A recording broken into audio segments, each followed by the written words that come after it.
jauhilah olehmu 7 macam perkara yang merusak. Yang pertama, asyirku billah, menyekutukan Allah subhanahu wa ta'ala. Agama dimulai dari keyakinan, maka kehancuran agama selalu dimulai dari kehancuran keyakinan, iman atau akidah yang dimiliki oleh seseorang. Dan untuk menghancurkan nilai-nilai iman yang kita miliki ini, orang rasanya tidak akan menghantam kita dengan peluru kendali. Orang tidak akan mengirimkan nuklir ke sini. Orang tidak juga akan mengirimkan satuan militernya ke sini. Untuk menghancurkan nilai-nilai iman, dibanjiri kita dengan paham-paham yang merusak dan mendangkalkan akidah.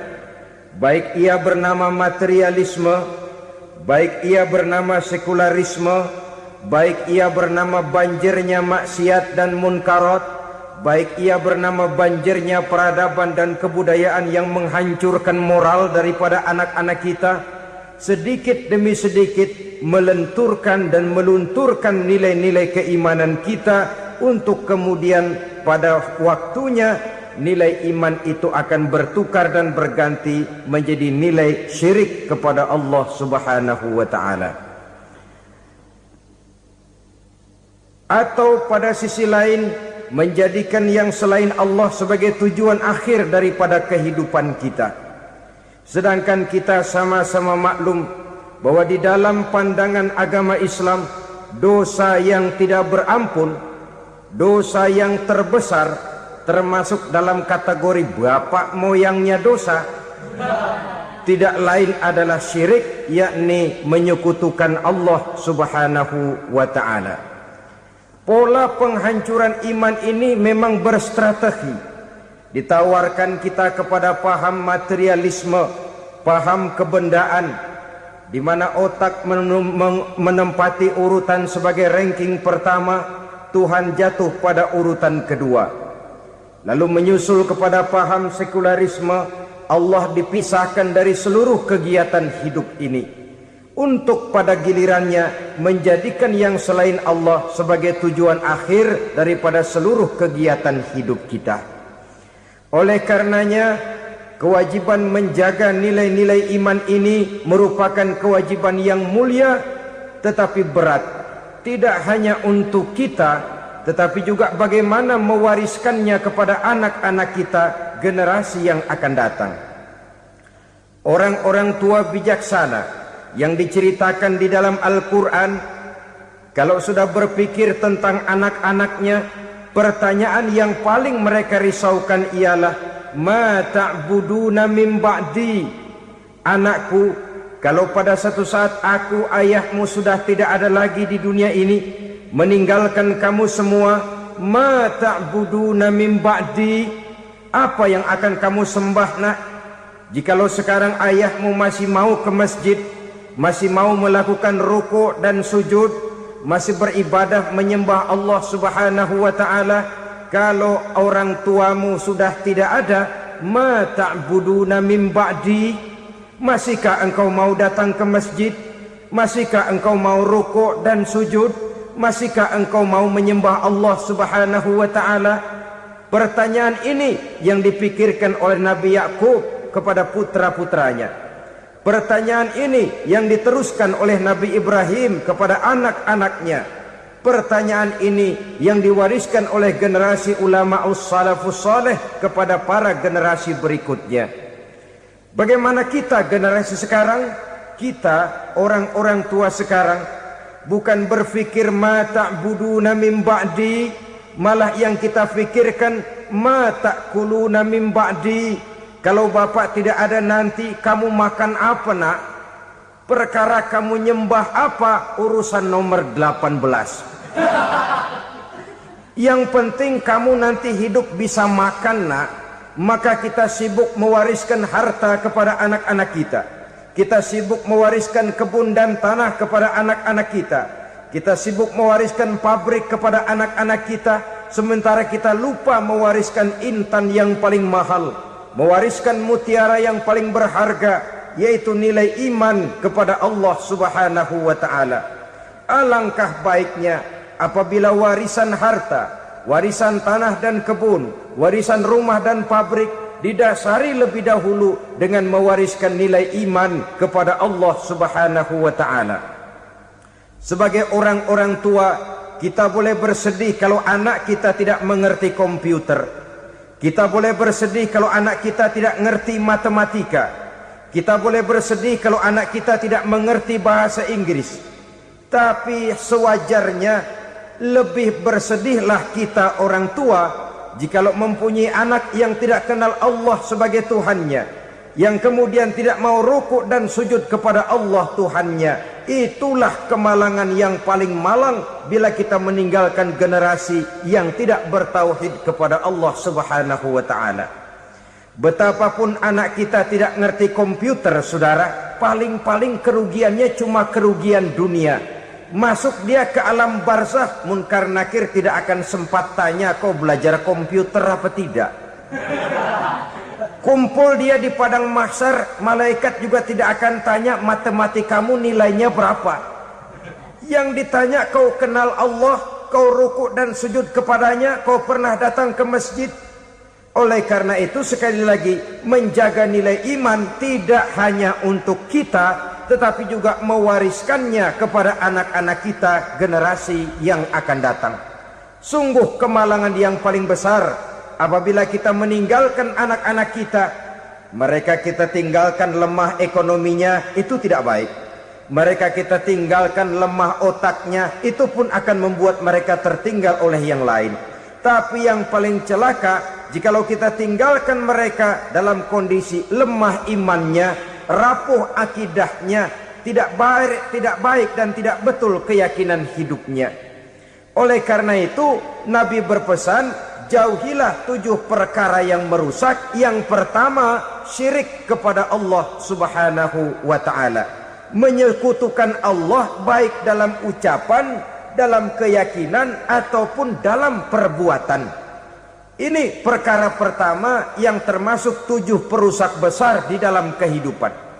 Kalau sudah jatuh kita ke lembah syirik, bagaimanapun banyak kebaikan yang kita kerjakan, berjiwa sosial, bertangan pemurah, gemar menolong orang lain, kalau memang dasarnya syirik, maka seluruh kebaikan kita akan hancur, tidak akan ada nilainya dalam pandangan Allah Subhanahu wa ta'ala.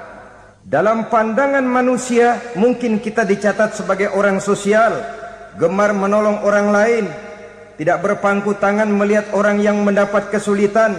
Tapi oleh karena dasarnya syirik, dasarnya tidak mentauhidkan Allah, maka seluruh nilai kebaikan yang kita kerjakan tidak akan ada nilainya dalam pandangan Allah Subhanahu wa ta'ala.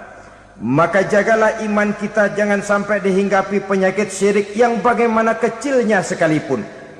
Sekali lagi, baik syirik dalam bentuk ucapan, syirik dalam bentuk keyakinan, sampai kepada syirik dalam bentuk perbuatan, kita berhindar kepada sifat-sifat yang sedemikian itu. Karena apa? Dalam satu ayat Quran Allah Subhanahu wa ta'ala menjelaskan, innallaha la yaghfiru ayyushraka bih wa yaghfiru ma duna dzalika liman yasha. Allah tidak akan memberi ampun kepada orang-orang yang menyekutukannya, tapi Allah masih mau memberikan ampun kepada dosa-dosa yang selain itu bagi orang-orang yang dikehendakinya. Dosa selain syirik, apabila kita bertaubat, Allah masih mau mengampuni. Tapi kalau sudah jatuh ke tempat syirik, itu sudah dosa yang tidak berampun. Taubatnya tidak lain melepas syirik, kembali kepada tauhid, berkeyakinan bahwa hanya ada Allah Subhanahu wa ta'ala, Tuhan satu-satunya, yang lam yalid walam yulad walam yakul lahu kufuwan ahad. Tidak beranak, tidak pula diperanakkan, dan tidak satupun yang dapat menyerupai Tuhan Allah Subhanahu wa ta'ala. Saudara-saudara kaum muslimin rahimakumullah, bahwa kita di zaman sekarang memang tidak menyembah berhala, ya, Bahwa kita tidak berterang-terangan mengatakan Tuhan lebih dari satu, memang. Bahwa kita tidak berkeyakinan Tuhan itu punya anak atau diperanakkan, tentu. Tapi dalam perbuatan dan i'tiqad kita kadang-kadang jatuh tanpa kita sadari ke tempat yang bernama syirik ini.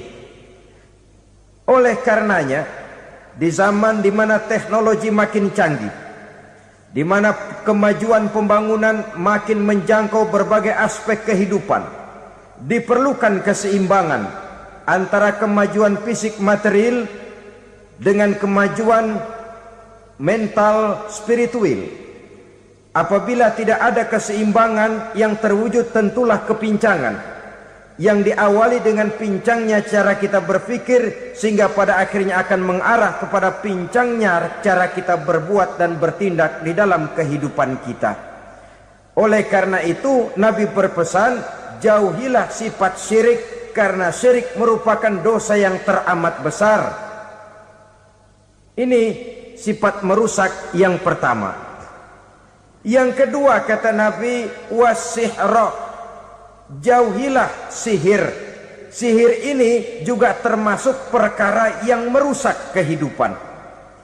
Kita semua sama-sama maklum bahwa sihir sebenarnya bukan persoalan baru. Sejak sebelum datang Islam, sihir itu sudah ada. Di zaman Yunani kuno, sihir ada. Di zaman Mesir kuno, di zaman Cina kuno, dan yang lain-lain yang serba kuno, sihir itu sudah ada. Bahkan para nabi pun, para rasul yang diutus oleh Allah Subhanahu wa ta'ala, senantiasa berhadapan dengan ahli-ahli sihir untuk menguji kebenaran dari misi yang mereka bawa. Sihir adalah perbuatan di luar kebiasaan yang bisa dikerjakan oleh ahlinya dengan bantuan jin atau setan. Hukum mempelajari sihir adalah haram, mengamalkannya lebih haram lagi. Sebab itu saudara-saudara, sihir merupakan perbuatan merusak yang harus kita jauhi. Ciri-ciri daripada perbuatan sihir, pertama, ia mengandung tipuan, bayangan khayal. Di zaman Nabi Musa misalnya, orang melihat tambang-tambang itu seperti ular. Nabi Musa melayangkan tongkatnya menjadi ular-ular besar yang memakan ular-ular kecil ciptaan tukang-tukang sihir Fir'aun tadi. Lalu sihir bisa terjadi dengan bantuan jin kafir atau setan. Kemudian ciri yang ketiga, sifatnya halus dan tersembunyi. Taruh kata ada seorang ahli sihir yang mempergunakan ayat-ayat Quran sebagai jompa-jampe, sebagai baca-bacaan, itu cuma sekedar kedok. Tujuannya tidak lain menjadikan agama sebagai ketok untuk membenarkan cara yang dimurkai oleh Allah Subhanahu wa ta'ala. Satu hadis yang diriwayatkan oleh Imam Bazar dan Tabrani, Nabi berpesan, laisa minna man tatayyara lahu au takahhana au tukuhhina lahu au sahira lahu. Tidak termasuk ke dalam golonganku, kata Nabi. Tidak termasuk umatku. Siapa mereka? Man tatayyara lahu, orang yang bertatoyur. Apa tatoyur itu? Dari kalimat toyaro, artinya terbang. Toir biasa diartikan dengan burung. Tatoyaro percaya kepada suara-suara burung.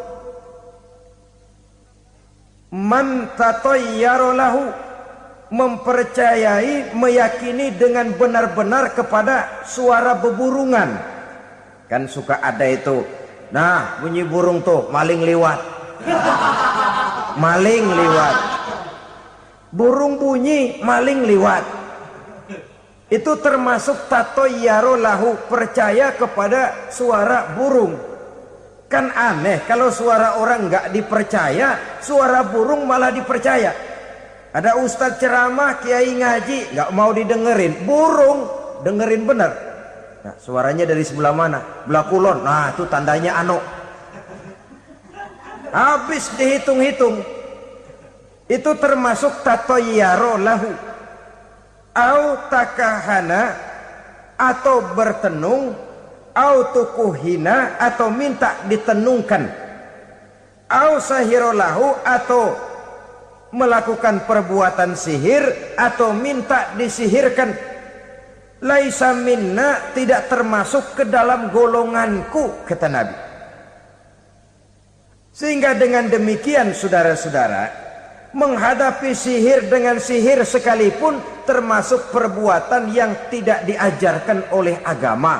Kita kan mempelajari sihir untuk jaga diri, tidak apa-apa.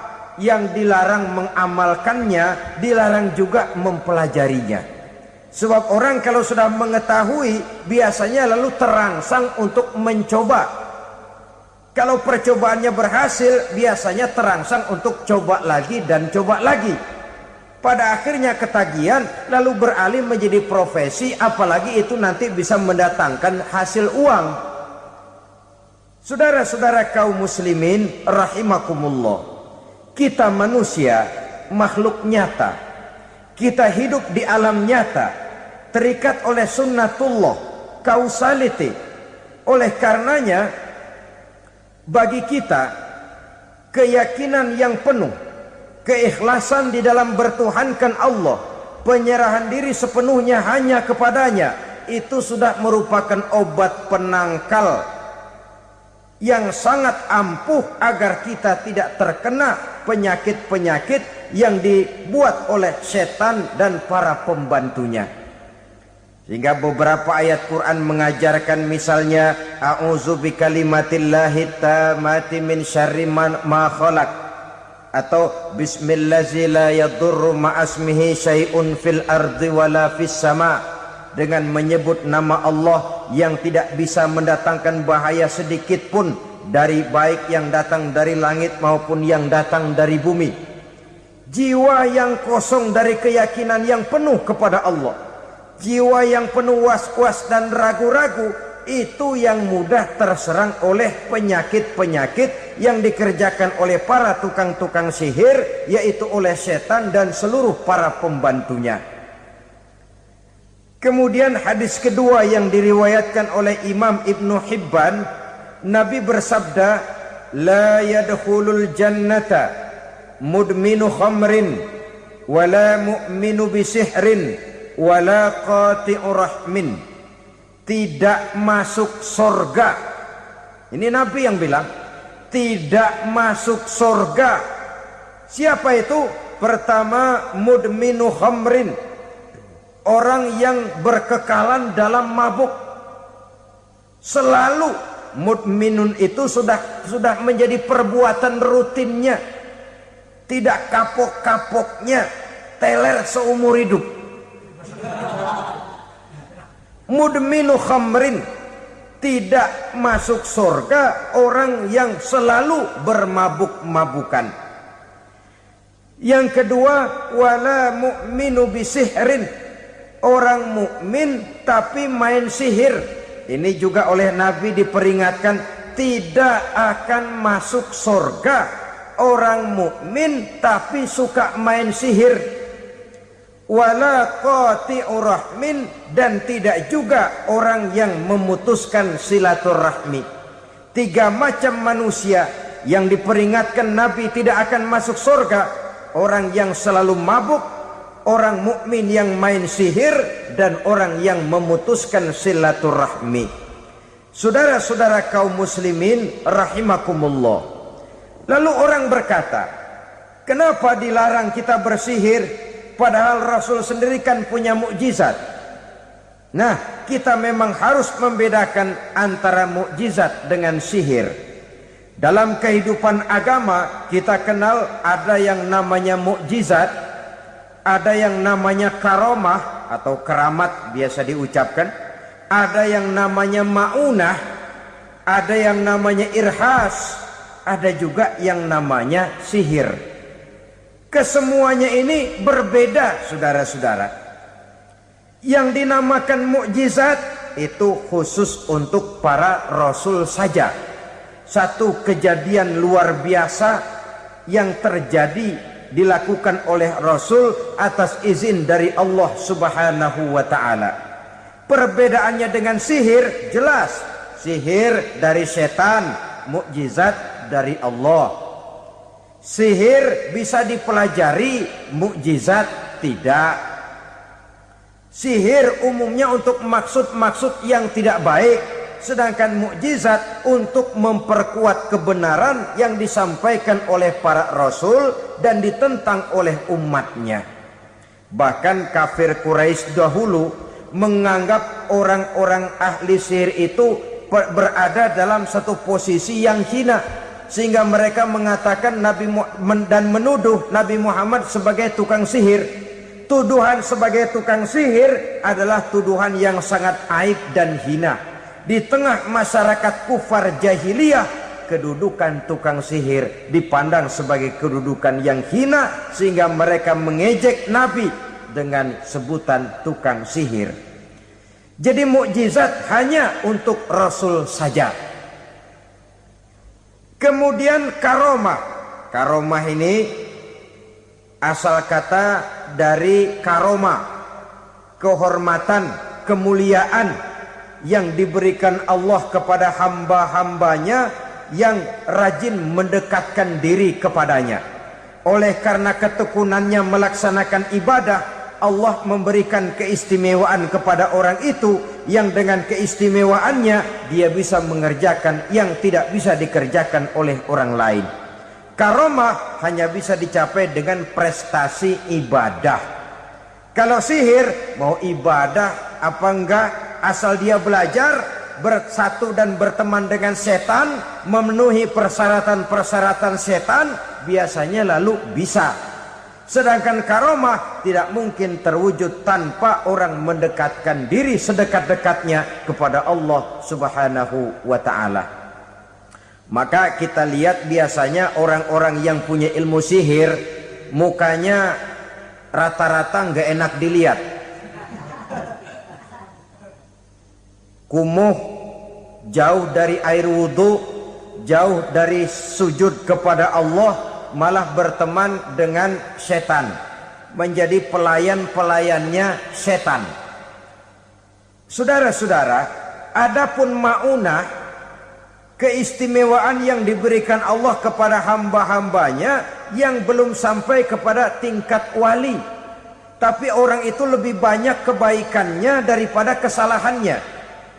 Umpamanya, saudara jalan bertiga di pinggir jalan, saudara ada pada posisi di tengah, lalu bertiga ini ketabrak mobil. Menurut perhitungan saudara mati lebih dahulu.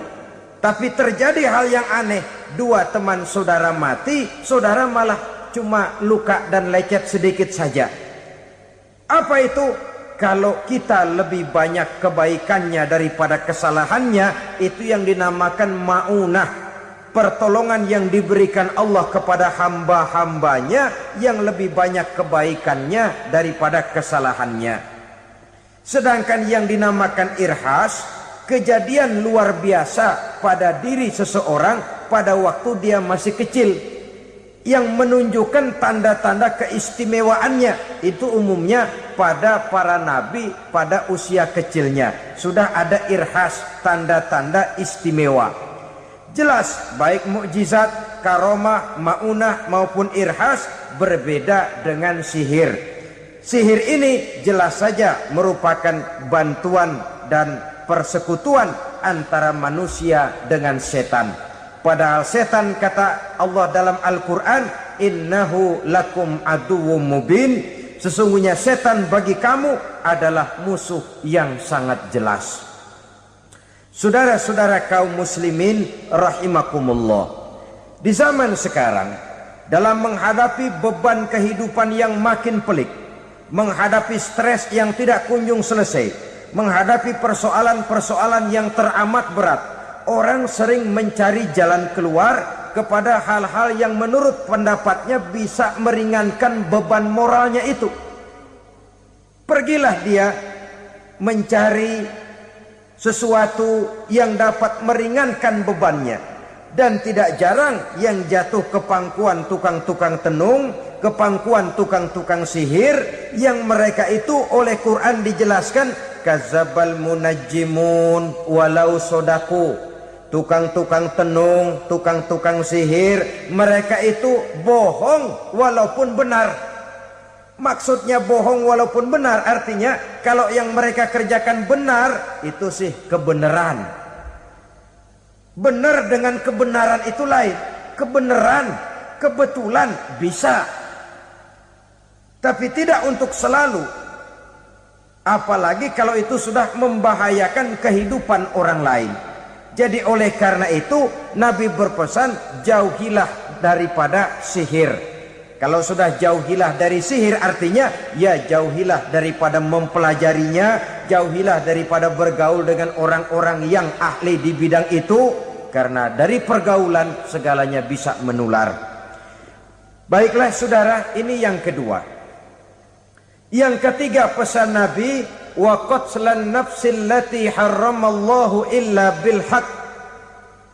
Membunuh orang lain dengan cara yang tidak benar. Membunuh orang yang diharamkan oleh Allah Subhanahu wa taala untuk melakukannya kecuali dengan alasan yang benar. Kita tahu Islam adalah agama damai. Sesuai dengan namanya, ia tidak dikembangkan dengan pedang dan kekerasan. Ia dikembangkan dengan keteladanan dan tuntunan moral. Oleh karena Islam bukan agama kekerasan, Islam pun tidak mementingkan dan mengajarkan kekerasan kecuali dengan alasan yang benar dan bisa dipertanggungjawabkan. Membunuh dengan sengaja, menghilangkan nyawa orang lain tanpa alasan yang bisa dibenarkan adalah merupakan dosa besar dan satu di antara 7 perkara yang bisa mendatangkan kerusakan dalam kehidupan dan yang hendaknya harus kita jauhi.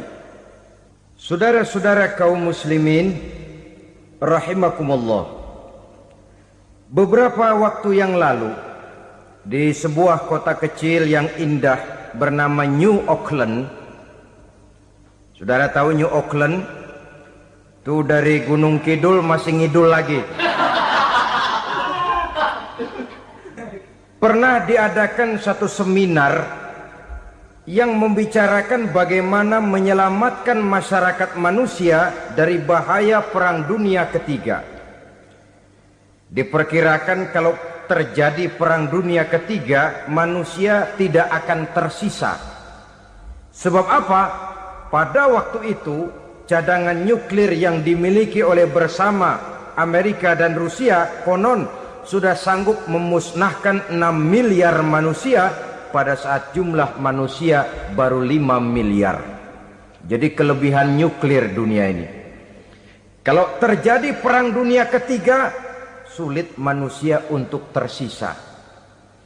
Maka dibahaslah di dalam seminar itu, wah, supaya tidak terjadi Perang Dunia Ketiga, maka perlombaan membuat senjata-senjata canggih, alat-alat pembunuh modern harus segera dibatasi.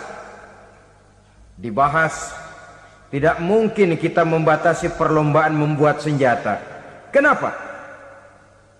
Makin maju ilmu dan teknologi, makin canggih senjata yang ditemukan. Atom sudah meningkat menjadi nuklir, nuklir sudah meningkat menjadi neutron, dan kita tahu bom yang bernama neutron ini bom yang cukup membunuh tanpa perlu merusak. Artinya kalau dia diledakkan di kota kita ini, bangunan utuh, jembatan tidak ambruk, rumah-rumah tetap berdiri, tapi semua yang bernama hidup mati. Itu katanya lebih sopan dari bom atom. Sebab kalau si atom ini sudah membunuh, merusak pula. Neutron cukup membunuh saja tanpa perlu merusak. Jadi majunya senjata-senjata teknologi sebagai akibat yang logis dari kemajuan ilmu pengetahuan ini tidak bisa kita batasi. Dan memang sebenarnya yang bahaya bukan senjatanya, tapi manusia yang mengendalikan senjata itu. Mereka kembali kepada prinsip the man behind the gun. Bukan senjatanya yang bahaya, tapi manusia yang mengendalikan senjata itu yang bahaya. Walaupun senjatanya modern, katakanlah model M16 umpamanya, kalau yang mengendalikannya orang beriman, insya Allah aman. Tapi biar megang cuma senapan angin, kalau yang megang orang brutal, ngeri kita deket-deket. Apalagi kalau memang bukan ahlinya menggunakan senjata, bisa ngeker kaki kena jidat.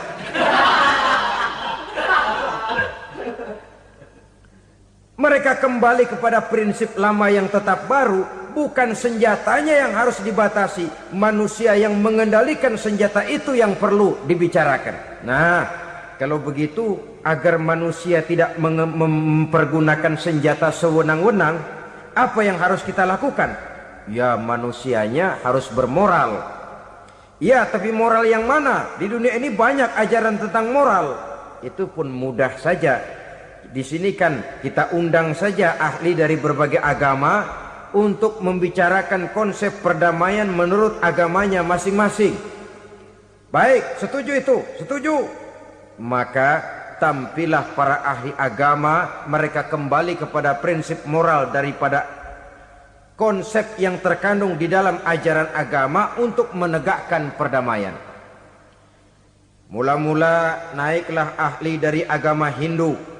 Dibacakan konsep perdamaian menurut ajaran agama Hindu, bahwa untuk damai manusia harus meninggalkan nafsu keduniaannya, menempuh samsara dan sebagainya untuk mencapai nirwana, menjauhi kemegahan dan kemewahan dunia.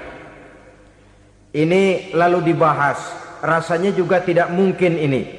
Kemudian dari agama Nasrani, bahwa untuk damai manusia harus menciptakan sifat kasih sayang. Kalau ditampar pipi kiri, berikan pipi yang kanan. Kalau diberikan selendang, berikan baju. Nanti orang kasihan, lalu dia tidak akan nampar lagi. Ketika ini dibahas, ternyata rasanya pun tidak mungkin bisa diterima. Karena apa? Di zaman sekarang orang ditampar pipi kiri, dikasih pipi kanan. Bukan kasihan, gemes. Damai belum tentu, bonyok udah jelas. Lalu ketika dibacakan konsep perdamaian menurut Quran, di mana disampaikan ayat wa jazaa'u sayyi'atin sayyi'atun misluha faman afa wa aslaha fa ajruhu 'ala Allah. Balasan terhadap satu kejahatan adalah kejahatan yang seimbang. Tetapi barang siapa yang memberi maaf dan mencari jalan damai, itulah yang terbaik dan akan mendapat pahala dari Allah Subhanahu wa ta'ala. Kamu tidak salah ditampar pipi kirimu, tampar lagi pipi kirinya sekeras dia menampar pipi kirimu.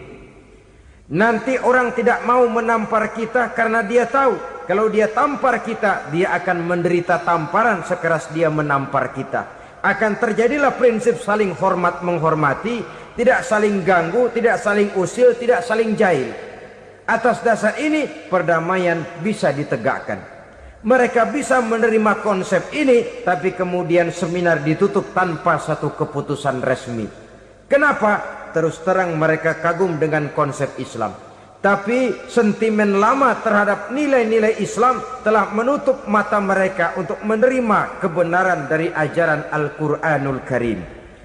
Saudara-saudara kaum muslimin rahimakumullah, kembali kita kepada persoalan pokok. Roh adalah dari Allah. Dia akan kembali kepada Allah, milik mutlak dari Allah. Tidak pantas kita merampasnya dari orang lain. Tidak wajar kita menghilangkannya tanpa alasan yang dibenarkan oleh agama. Di zaman sekarang, akibat persaingan hidup yang makin tajam, lapangan kerja yang makin sulit, tensi ekonomi yang makin tinggi, atau karena nilai moral yang makin rendah, atau juga karena rapuhnya pegangan orang kepada agama, nyawa rasanya sudah sedemikian murahnya. Berbagai kasus membuat berdiri bulu roma kita. Ada mayit, ada manusia dipotong 6, dicincang macam kambing. Ada yang dipotong 5, ada yang dipotong 13, dikardusin, dibuang ke tempat sampah. Inna lillahi wa inna ilaihi raji'un. Gejala apa ini? Kanibalisme. Manusia sudah demikian sadisnya, manusia sudah sedemikian buasnya, sehingga sesama manusia diperlakukan seperti hewan. Padahal hewan sendiri belum pernah macan makan macan, bagaimanapun buasnya macan. Belum pernah serigala memakan serigala, bagaimanapun brutalnya serigala. Tetapi manusia makan manusia di zaman sekarang kadang jadi kenyataan dalam kehidupan kita. Kadang persoalannya remeh saja. Soal uang 200 perak, pisau bicara, nyawa melayang. Soal rokok sebatang, celurit bicara, nyawa melayang. Soal-soal yang sama sekali tidak prinsip, begitu mudah kita menghilangkan nyawa orang lain. Padahal Nabi pernah memperingatkan, apabila dua orang muslim sudah berkelahi dan berbunuh-bunuhan, al-qatil wal maktul finnar, yang membunuh dan yang terbunuh dua-duanya neraka. Sahabat heran, ya Rasul, kalau yang terbunuh, kalau yang membunuh masuk neraka itu sih wajar, tapi yang terbunuh kenapa neraka juga? Beliau menjawab, dua-duanya sudah punya niat untuk saling membunuh. Niatnya itu yang diponten. Yang terbunuh cuman lagi apes aja, keduluan dia.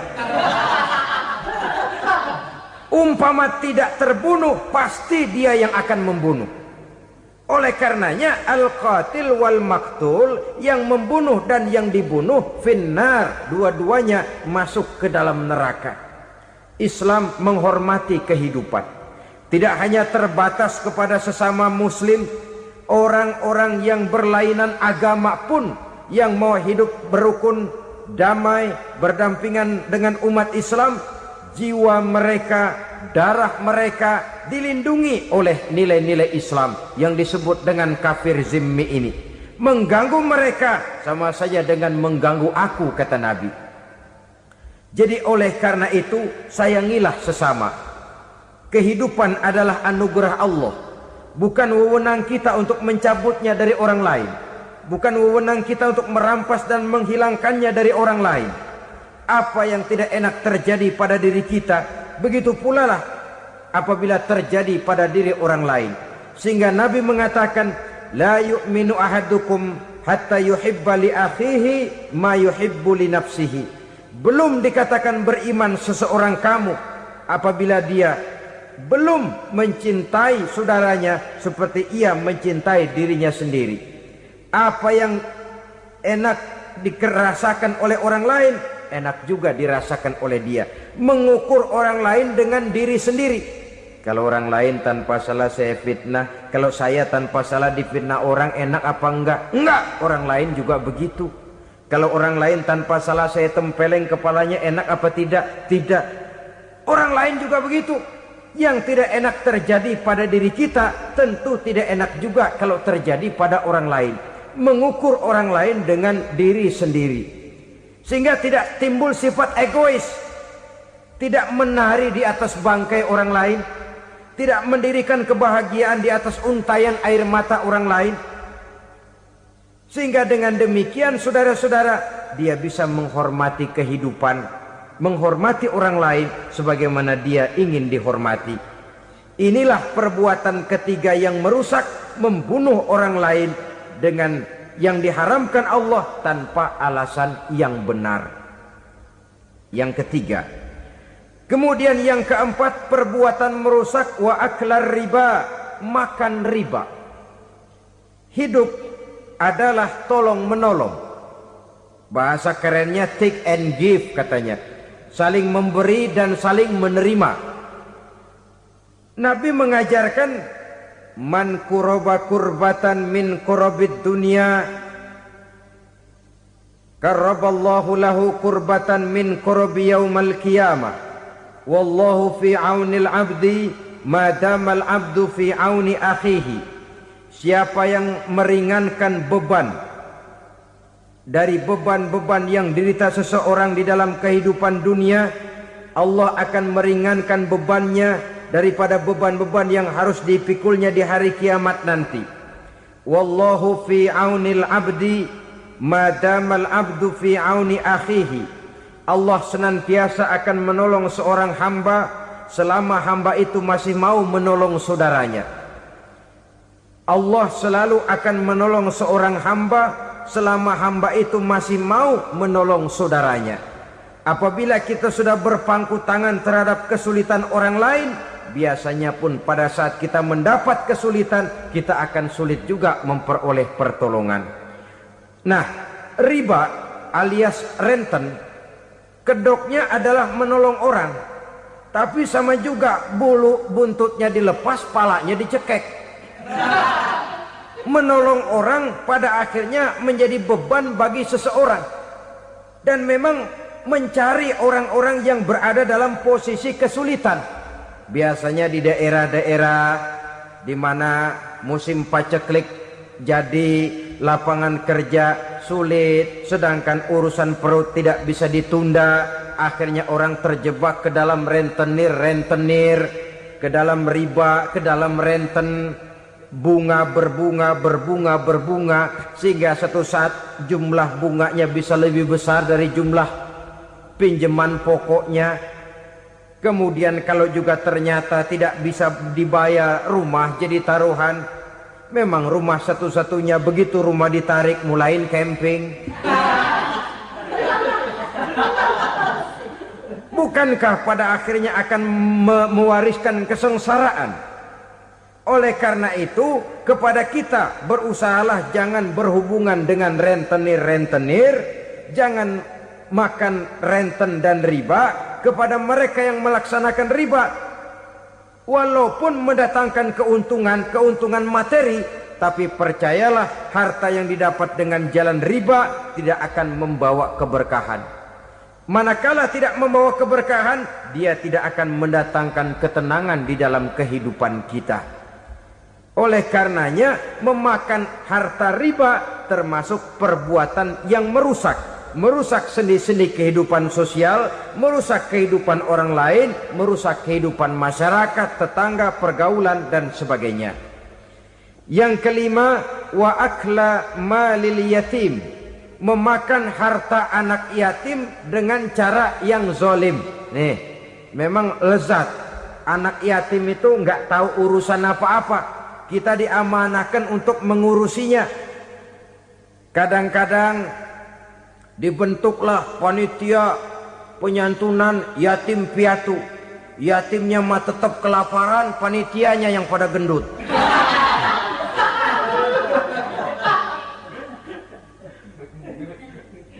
Padahal memakan harta anak yatim termasuk perbuatan dosa besar. Dan menjantuni yatim merupakan perbuatan mulia. Nabi mengatakan, ana wa kafilul yatim kahataini yaumal qiyamah. Aku dan orang-orang yang menyantuni anak yatim seperti dua jari ini pada hari kiamat nanti. Dekat sekali. Jikalau ingin di hari akhir nanti dekat dengan Rasul, bersahabatlah dengan anak-anak yatim. Jadilah pengurus anak-anak yatim. Bangunlah panti-panti asuhan yatim. Pada saat bapak ibunya meninggal, kitalah yang menjadi orang tuanya. Bahkan sedemikian besar perhatian Islam terhadap anak-anak yatim ini, sehingga Quran memberikan peringatan, ara'aital ladzi yukadzibu biddin fadzalikal ladzi yad'ul yatim wa la yahuddu ala ta'amil miskin. Tahukah kamu siapa orang yang mendustakan agama? Beragama tapi dianggap dusta, solatnya dusta, puasanya dusta, karena agamanya sudah berdusta. Siapa mereka? Fazalikal ladzi yad'ul yatim, orang yang menyia-nyiakan anak yatim, wala yahuddu ala ta'amil miskin, dan tidak pernah memberi makan kepada orang-orang yang menderita kemiskinan. Menyia-nyiakan, meninggalkan anak yatim termasuk perbuatan yang divonis kita sebagai orang yang mendustakan agama. Saudara-saudara kaum muslimin rahimakumullah, maka sangat dicela mengeksploitir anak-anak yatim, menjadikan mereka sebagai kedok untuk mencari kekayaan pribadi. Tetapi jikalau ikhlas, ganjarannya sangat besar, nilai pahalanya sangat besar. Menyantuni yatim tidak hanya setahun sekali. Kalau Muharram pakai istilah lebaran yatim, dibentuklah panitia, diberilah beras, uang 4-5 ribu rupiah, alhamdulillah. Tapi jangan lupa, si yatim tidak hidup cuma satu hari. Dia tidak hidup cuma di bulan Muharram saja, dia hidup 12 bulan dalam setahun. Sebagaimana anak-anak yang lain, dia juga berhak punya masa depan. Dia juga berhak menikmati bangku sekolah. Dia berhak mengenyam arti dan makna pendidikan. Dia berhak membekali diri dengan ilmu dan pengetahuan, seperti halnya anak-anak yang lain. Maka kita yang diberikan keluasan oleh Allah, ingatlah itu, bersahabatlah dengan anak-anak yatim, santuni mereka. Perkara setahun sekali di bulan Muharram, alhamdulillah, itu bagus, bin Thayyib alias baik. Tapi tentu dan tentu sekali lagi, si yatim tidak hanya hidup di bulan Muharram.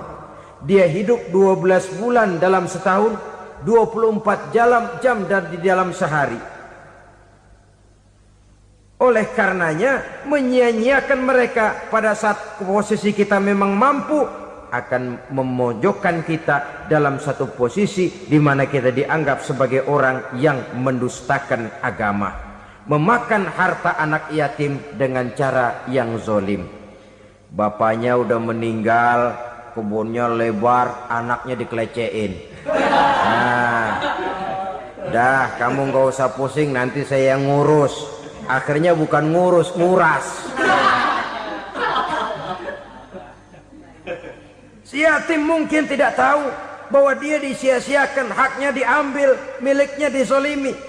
Tapi Allah yang akan membalasnya dengan seadil-adilnya. Maka makan harta anak yatim biasanya balasannya tokcer bin paten. Nggak banyak selang tempo itu, nggak percaya cobain dah. Nyobain aja kan nggak bayar, umpama. Memakan harta anak yatim dengan cara yang zolim, ganjarannya biasanya kontan. Kenapa? Ratapan si miskin, untayan air matanya, jeritan kepedihan hatinya, membuka pintu langit, permohonannya diijabah, getaran hatinya didengarkan oleh Allah. Maka balasannya biasanya kontan, spontan, tidak menunggu waktu terlalu lama. Itu di dunia, belum lagi di akhirat nanti. Bukankah dalam riwayat Mi'raj diceritakan Nabi melihat di neraka itu orang perutnya sebesar rumah?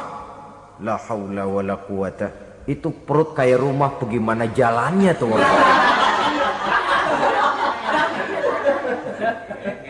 Dan memang gak jalan, diseret-seret oleh malaikat di neraka itu. Hancur perutnya, amburadul itu perut. Berantakan isinya, dibulatkan lagi, diseret lagi, hancur lagi, dibulatkan lagi. Sampai Nabi tanya, orang itu begitu berat siksanya kenapa ya Jibril? Itu Muhammad, waktu di dunia dulu rakus banget makan harta anak yatim. Begitu vonisnya, begitu menyedihkan nasibnya di akhirat. Tapi di dunia pun ketidakberkahan itu sudah membayangi kehidupannya. Oleh karena itu, kepada saudara-saudara yang mendapat titipan anak yatim, berbahagialah, karena semulia-mulia rumah adalah rumah yang di dalamnya ada anak yatim yang disantuni. Sehina-hina rumah adalah rumah di mana di dalamnya ada anak yatim yang disia-siakan. Begitu kata Nabi kita. Rumah yang paling mulia dalam pandangan Allah, rumah yang di dalamnya ada anak yatim yang disantuni. Rumah yang paling hina dalam pandangan Allah, rumah yang di dalamnya ada anak yatim yang nasibnya disia-siakan. Berbahagialah saudara apabila menjadi penyantun anak-anak yatim, pelindung mereka, sehingga mereka mempunyai masa depan sebagaimana anak-anak lainnya. Rasulullah sendiri sedemikian peka terhadap keadaan anak-anak yatim, karena beliau sendiri memang mengalami umur 6 bulan dalam kandungan ibu, beliau sudah ditinggalkan oleh ayahnya. Pada saat berusia 6 tahun ibu sudah meninggal. Yatim piatu dalam usia di mana beliau sedang perlu belas kasih seorang ibu dan pengertian seorang bapa. Kepekaan itu lalu timbul, bahkan kemudian sampai kepada beliau berkata, aku dan orang yang menyantuni anak yatim seperti jari tengah dan jari telunjuk di hari akhirat nanti. Sedemikian dekatnya. Baiklah ya, jadi yang kelima, memakan harta anak yatim. Jauhi karena ini perbuatan yang merusak. Yang keenam, watawalli yaumaz zahfi, melarikan diri pada hari pertempuran. Apa ini? Khianat. Tidak konsekuen dengan konsep perjuangan. Pada mulanya keras benar teriak, berantas korupsi, ganyang korupsi. Cuma karena belum dapat giliran. Begitu dia naik dapat kesempatan, korupsinya lebih edan dari yang diteriakinya. Ini termasuk tawalli yaumaz zahfi, berpaling pada hari peperangan. Di saat menghadapi musuh, kalau belum kelihatan musuh, teriaknya nyaring bener. Jangan takut, demi kebenaran sampai titik darah yang paling penghabisan. Musuh belum kelihatan. Begitu musuh sudah kelihatan, paling dulu lari ke belakang. Kalau diajak berjuang ada saja alasannya. Sehingga Quran memberikan peringatan kepada kita semua. Mengapa kamu ini berat? Kalau sudah diajak berjuang di jalan Allah, kakimu seperti terhunjam berakar di perut bumi. Berat untuk melangkah berjuang. Lari dari pertempuran tidak konsekuen dengan konsepsi perjuangan. Mau enaknya saja. Dalam kondisi yang sulit lalu berpangku tangan. Ini termasuk ciri munafik yang di dalam Al-Quran disindir dengan bahasa kullama adha'a lahum masyaufi wa iza azlama alaihim qamu. Waktu terang mereka jalan, giliran gelap mereka mandek. Artinya, maksudnya kalau giliran ada untungnya aja rame-rame teriak Islam. Tapi begitu diminta berjuang, dituntut berkorban, rame-rame mundur. Waktu dilihat di Islam ada untungnya, rame-rame teriak Islam. Pak, saya Islam banget, Pak. KTP saya Islam, Pak. Pokoknya Islam banget dah. Tapi ketika diminta berjuang, dituntut sedikit berkorban, rame-rame mengundurkan diri. Tahun 65 PKI berontak. Waduh, waktu itu jadi orang Islam untung itu. Nggak dikejar-kejar, aman. Masjid rame, mobil-mobil mewah parkir di depan musola dan masjid. Kenapa? Waktu itu asal udah ke masjid aman. Islam selamat, untung. Tapi begitu keadaan aman, yang parkir di musola sepeda butut melulu.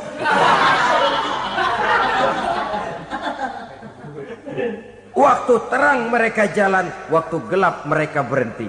Dikala di Islam ada untungnya, baru wah Islam bagus, Islam hebat.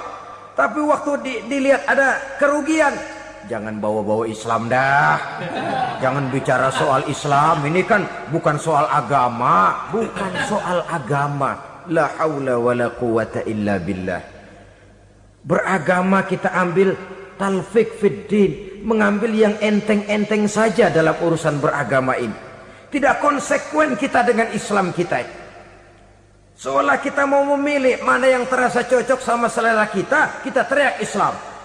Beratan aja dikit, rame-rame berpaling. Itu termasuk tawalli yaumaz zahfi. Para pengkhianat, mental-mental hipokrit yang tidak mau konsekuen menghadapi segala bahaya. Itu termasuk perbuatan yang merusak. Kenapa? Kalau cuma dia saja yang lari, mungkin tidak jadi soal. Tapi larinya ini akan mempengaruhi orang lain. Nah, pengaruhnya itu yang dicegah. Sebab kalau satu sudah mulai lari, yang lain mulai ngelirik. Ketika yang dilirik kemudian tidak ada reaksi, dia akan ikut lari. Artinya apa? Seorang muslim harus konsekuen dengan konsep perjuangannya, dengan keyakinan keagamaannya, dan tidak memilih yang enak-enak saja di dalam kehidupan beragama. Lari dari pertempuran, bermental khianat, mengkhianati agama, merupakan satu di antara sifat yang merusak. Terakhir saudara, wa qazfal muhsanatil ghafilatil mu'minat, menuduh perempuan baik-baik yang tidak tahu menau tentang tuduhan yang dituduhkan kepadanya, menuduh perempuan mukmin yang baik-baik yang tidak tahu menau tentang tuduhan yang dilakukan kepadanya. Fitnah lebih bahaya daripada pembunuhan. Orang yang tidak salah bisa hancur namanya, orang yang berniat baik bisa ambruk perjuangannya oleh karena fitnah. Sehingga dikatakan al-fitnatu asyaddu minal qatli. Fitnah lebih bahaya daripada pembunuhan. Maka memfitnah ini termasuk satu dosa di antara 7 hal merusak yang harus kita jauhi semampu kita, semampu-mampunya. Mengupayakan sebisa-bisanya jangan sampai terjebak ke dalam hal yang demikian. Nah, saudara-saudara, inilah saja pertemuan kali ini. Mudah-mudahan ada manfaatnya. Semoga Allah memberikan kekuatan zahir dan batin kepada kita untuk bisa menjauhi 7 perkara yang merusak ini. Terima kasih atas segala perhatian. Mohon maaf atas segala kekurangan. Wabillahi taufiq wal hidayah. Wassalamualaikum warahmatullahi wabarakatuh.